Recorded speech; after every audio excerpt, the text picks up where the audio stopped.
मारो, मेरी आँख फोड़ दी, मेरी कमर के फोड़। इसलिए मारा है आपको? मैं जा रहे कह रहा हूँ स्टेज पे। कोई बात नहीं, आ जाओ साइड में तो हो जाओ आप, साइड में तो हो जाओ। नशा कर रहा है, साइड में आ जाओ, साइड में।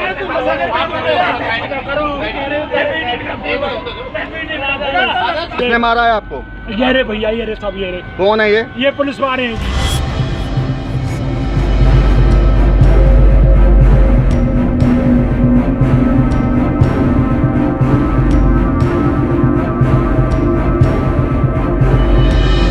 यहाँ पे कॉलोनी बोल रहे थे टूटने वाला है, उसके लिए यहाँ पे बुलाया गया था। किसने इस बात को कहा कि कॉलोनी टूटने वाली है और तो यहाँ पर आकर बात हो पाएगी?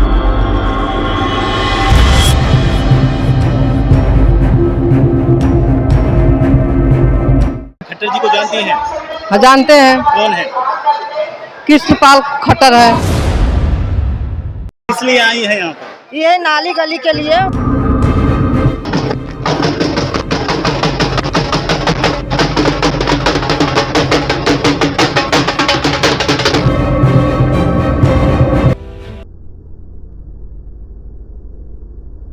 दोस्तों नमस्कार, मैं संजय मग्गू और देश रोजाना के YouTube चैनल पर आपका स्वागत है। दोस्तों आज मुख्यमंत्री मनोहर लाल की रैली थी पलवल जिले के गदपुरी टोल प्लाजा के पास में, और उस रैली से मुख्यमंत्री मनोहर लाल ने एक बहुत बड़ी सौगात दी पलवल जिले के लिए, और वो सौगात थी कि जो मेट्रो है वो बल्लभगढ़ से पलवल तक चलेगी। लेकिन जिस विषय के साथ मैं आपके बीच हूँ, आपके साथ हूँ, वो मेरा मुद्दा ये नहीं है कि मेट्रो चलेगी और कब चलेगी, कितने दिन में आएगी। मेरा मुद्दा ये है कि आखिर पॉलिटिकल पार्टीज़ को, खासकर जब चुनाव नज़दीक आते हैं, तो इस प्रकार की रैलियां करने की क्या ज़रूरत होती है।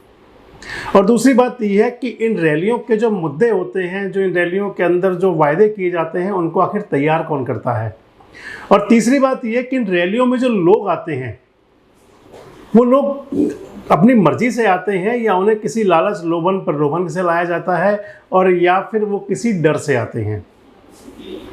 अगर वो लोग अपनी मर्जी से आते हैं तो क्या उनमें एकदम से उस पार्टी के प्रति, जिस पार्टी की रैली में आते हैं, एकदम से क्या उनके लिए, उनके मन में कोई हिलोरे जागते हैं, उनके प्रति कोई उत्साह जागता है, या उनसे कोई नई आशाएं होती हैं। और एक और जो मुख्य बात है वो ये है कि कई बार आखिर रैलियों में ऐसा क्यों होता है कि उसी पार्टी के, यानी कि जिस पॉलिटिकल पार्टी की रैली हो रही होती है, और ख़ासकर अगर वो पार्टी सत्ताधीश पार्टी है, तो उनके कार्यकर्ताओं के साथ कई बार ऐसे नज़ारे सामने क्यों आते हैं जिनसे ऐसा लगता है कि क्या वो कार्यकर्ता जो किसी पार्टी की रीढ़ समझे जाते हैं, वो मात्र वोट बटोरने तक रीढ़ होते हैं, या मान सम्मान में उनके साथ आखिर ऐसा व्यवहार क्यों होता है जो इस रैली के अंदर एक कार्यकर्ता के साथ हुआ। तो शुरू आपसे वहीं से करते हैं कि जो मुख्यमंत्री मनोहर लाल ने मेट्रो की सौगात दी। मनोहर लाल जी ने अपने भाषण में ये कहा कि रागनी गायक हैं पलवल के और ब्रज के मशहूर गायक हैं नरदेव बेनीवाल, और नरदेव बेनीवाल ने जो केंद्रीय राज्य मंत्री हैं कृष्णपाल गुर्जर, और जो फरीदाबाद और पलवल लोकसभा के सांसद हैं, सदस्य हैं लोकसभा के, उनके समर्थन में या उनके पक्ष में एक गीत प्रस्तुत किया था, एक रागनी प्रस्तुत की थी। और उस गीत के अंदर उन्होंने मुख्यमंत्री मनोहर लाल से कहा कि कृष्णपाल की एक मांग और है, युवाओं की मांग एक और है, आप मेट्रो दे दो। मेट्रो की मांग दोस्तों बहुत लंबी रही है और बहुत पुरानी रही है। पलवल की जनता और खासकर पलवल के यूथ लंबे समय से मेट्रो मांगते रहे हैं। लेकिन अब तो जैसे नेता मेट्रो की मांग करना भूल गए थे, और रागनी गायक यानी कि लोक कलाकार ने मेट्रो की मांग उठा दी।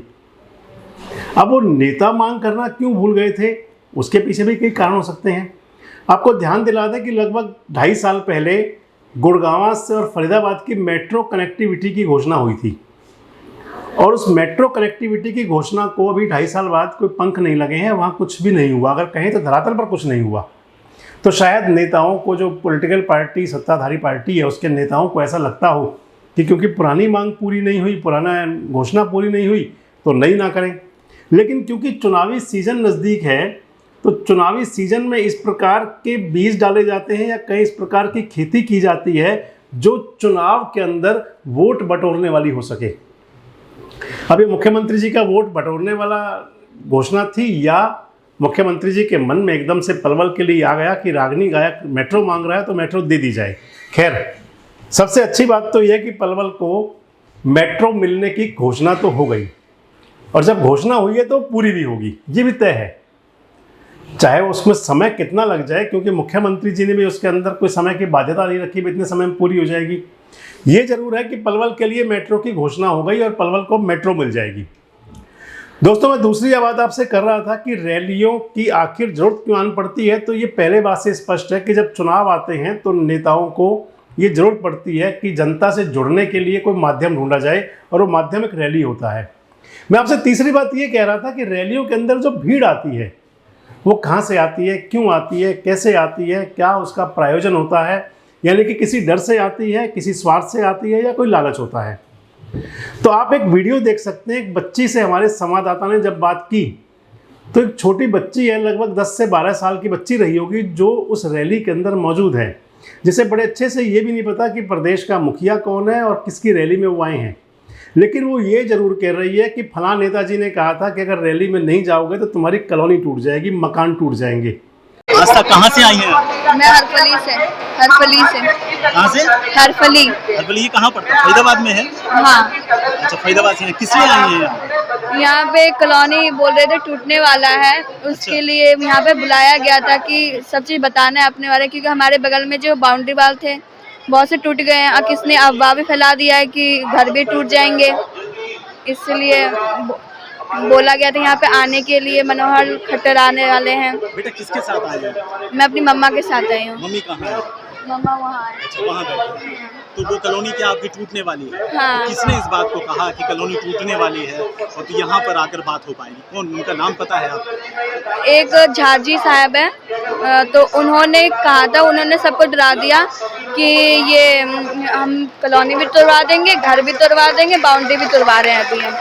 और फिर एक जोगेंद्र अंकल थे, उन्होंने आया और उन्होंने बोला कि मनोहर लाल खट्टर आ रहे हैं, उनसे ये सब बात करेंगे, जितने हमारे कॉलोनी के लोग होंगे उतना ही, कि मतलब कॉलोनी पास हो रहा है अब, इसलिए हम आए यहाँ पे। आपको लगता है यहाँ आने से कॉलोनी पास होगी? किन से मिलेंगे आप? क्या आपको पता है यहाँ कौन आने वाला है?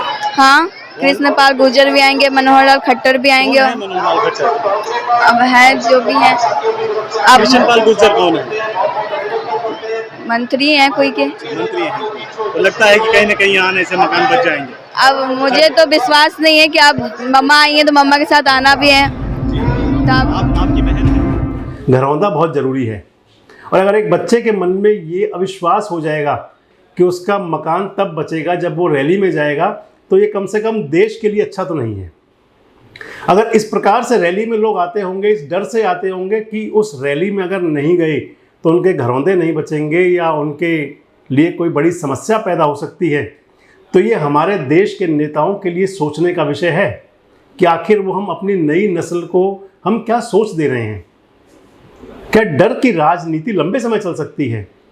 और दूसरी बात, अब अगर ये कहा जाए कि उस पार्टी के प्रति लोगों का एकदम से एक अगाध प्रेम उठता है या श्रद्धा उठती है या विश्वास जागता है, तो आप दूसरा वीडियो में आपको जो दिखा रहा हूँ इसमें भी देख सकते हैं कि एक महिला कह रही है कि वोट तो सोच के देंगे, पर हम तो इसलिए आए हैं कि हमारे काम नहीं हो रहे, बिजली नहीं मिल रही। अब रैली के अंदर अगर कोई ये वायदा करके ला रहा है कि रैली में बिजली मिलेगी, तो रैली में बिजली तो कम से कम नहीं मिलती। रैली में तो नेता अपनी बात कहते हैं, जनता ताली बजाती है, जिंदाबाद जिंदाबाद होती है, और उसके बाद सब अपने घर चले जाते हैं। रैलियां तो केवल किसी भी पॉलिटिकल पार्टी का पॉलिटिकल ग्राफ ऊंचा करने के लिए हो सकती हैं। कहाँ से आई हैं? फरीदाबाद से। फरीदाबाद में कहाँ से? पल्ला फरीदाबाद। खट्टर जी को जानती हैं? हाँ, जानते हैं। कौन है? कृष्णपाल खट्टर है। जी जी। तो कभी मुलाकात हुई है कृष्णपाल खट्टर जी? मिला तो नहीं हूँ, लेकिन वहाँ का ऑफिस में गई हूँ, आप फरीदाबाद में। हाँ चलिए, बहुत जी। क्या नाम है? शारदा राजवंशी। क्या कह रही हैं आप? नाली गली के थोड़ा व्यवस्था हो जाए, बिजली के तो पहले से बेहतर कहाँ है। से आई हैं? बसंतपुर से। बसंतपुर से। हाँ जी, यहाँ हाँ पर जी। कौन लेकर आया है? पप्पी चेयरमैन जी। इसलिए आई है यहाँ पर? ये नाली गली के लिए वोट तो देने सर इसी मोदी जी किनको देंगी वोट के। आप? मोदी जी के। मैं बसंतपुर गांव से आई हूँ। हमारी परेशानी ये है कि जो हमारे फरीदाबाद के जो पप्पी चेयरमैन हैं, हम वहाँ पे जाते हैं नाली के लिए परेशानी के लिए जाते हैं, वो हमारी कुछ नहीं सुनते हैं। बोलते हो जाएगी साफ, हो जाएगी साफ। हमारे घर में पानी घुस रहा है, कोई सुविधा नहीं। नाली का पानी हमारे घर में आ जाता है, वापिस आता है, फिर भी नहीं कुछ ना। लाइट तो चलो अब तो थोड़ी बहुत सही हो गई है, मगर जब भी लाइट की समस्या में बहुत सुधार हुआ है। यहाँ आने का क्या कारण है आपका? हम रैली में आए हैं, नेताजी से मिलने के लिए आए, कृष्णपाल गुर्जर जी से आए हैं मिलने के लिए। जी यहाँ पर आ रहे हैं जी जी, और मनोहर लाल खट्टर जी से मिलने के लिए आए हम यहाँ पे, यही हमारी।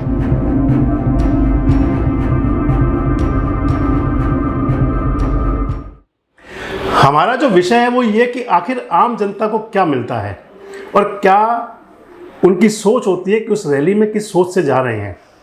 रैली बहुत अच्छी हुई और जिन लोगों ने, जो रैली के आयोजक थे, उनके लिए पीठ थपथपाने के लिए बहुत कुछ है कि जब इंद्रदेव नाराज थे तब भी भारतीय जनता पार्टी के कार्यकर्ताओं का हौसला बुलंद था और उन्होंने उस मैदान को खचाखच भर दिया। दोस्तों, पांचवा मैंने आपसे एक बात उठाई थी कि कई बार रैलियों के अंदर ऐसा नज़ारा देखने को मिलता है, तो इस रैली में भी नज़ारा देखने को मिला। जब मुख्यमंत्री जी की रैली हो रही थी, जो पार्टी के मुखिया हैं, और जो मुखिया हैं वो कभी एक आम कार्यकर्ता थे। मुख्यमंत्री मनोहर लाल खुद कई बार कहते रहे हैं कि वो आरएसएस के एक प्रचारक थे, और क्योंकि राजनीति हो या समाज हो, इन सब में कहा जाता है कि जमात बड़ी होती है। तो बीजेपी की जब जमात बड़ी हुई और वो सत्ता में आए तो मनोहर लाल जैसे कार्यकर्ता को मुख्यमंत्री का बनने का मौका मिल गया। लेकिन एक ऐसा कार्यकर्ता जो कह रहा है कि मैं 50 साल से भाजपा कार्यकर्ता हूं, उसको उस रैली में क्या मिला? कपड़े फाड़ दिए गए, पिटाई हुई, और वो आदमी रोता रहा, गिड़गिड़ाता रहा, लेकिन शायद किसी का दिल नहीं पसीजा। तो आखिर रैलियों में ऐसी व्यवस्था क्यों होती है? गलती कार्यकर्ता की थी या उन पुलिसकर्मियों की थी या जो व्यवस्था के आयोजक थे उनकी थी? किसी की भी थी। लेकिन 50 साल पुराना एक कार्यकर्ता जब गिड़गिड़ाता हुआ दिखता है तो कहीं ना कहीं मन में ये ख्याल जरूर उठते हैं कि जब राजनेता ये कहा करते हैं कि ये पार्टी कार्यकर्ताओं की पार्टी है, तो भाई कार्यकर्ताओं का तो कुछ नहीं होता। कार्यकर्ताओं के लिए तो वही घसीटना, लुटना, पिटना और इस प्रकार की स्थिति आ जाना कि उनके कपड़े तक फाड़ दिए जाएं, देखना होगा। खैर, मैं फिर वहीं आ रहा हूँ कि पॉलिटिकल पार्टी की और भारतीय जनता पार्टी की रैली थी, और रैली वाकई अच्छी रैली थी, अच्छी भीड़ थी उसके अंदर, रैली के संदेश भी थे, लेकिन उन संदेशों को भी देखना चाहिए जो आम जन से जुड़े हुए हैं। आज के कार्यक्रम में इतना ही। फिर कभी किसी ऐसे विषय पर आपसे चर्चा करेंगे। जुड़े रहें हमारे साथ, देखते रहें देश रोजाना। नमस्कार, धन्यवाद। हमारे साथ जुड़े रहने के लिए देखते रहिए देश रोजाना का YouTube चैनल। सब्सक्राइब कीजिए, साथ ही देश रोजाना की खबरें सबसे पहले देखने के लिए प्रेस कीजिए बेल आइकन।